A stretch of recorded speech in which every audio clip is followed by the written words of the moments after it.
కుంకుమ పువ్వు, చందనము, కస్తూరి, కుంగు తైలము మొదలగు పరిమళ ద్రవ్యాలని సిద్ధం చేస్తున్నారు.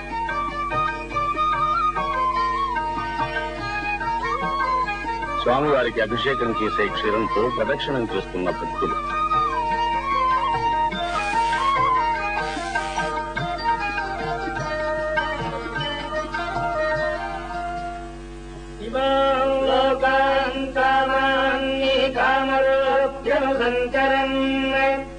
ఏతత్సామగాయం నాస్తే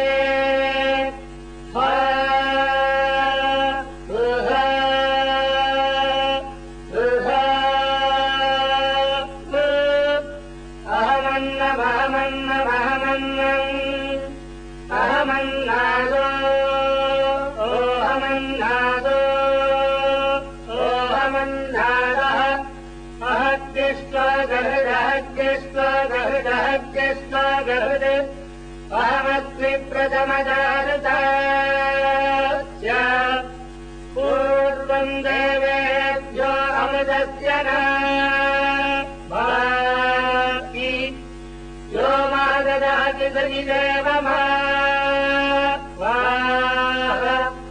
अहमन्नमन्नमदं धवामि अहं विश्वं भुवनमध्य भवान् सुवर्णज्योतिः य एवं वेद इत्युपनिषदे हिरण्यवर्णां वर्णीं सुवर्णरजस्रजाम् चन्द्रां हिरण्मयीं लक्ष्मीं जातवेदो महावः तां महावः जातवेदो लक्ष्मी. స్వామిని ముందు క్షీరంతో అభిషేకిస్తారు, తరువాత చందనం సమర్పిస్తారు, తదుపరి తీర్థంతో అభిషేకిస్తారు.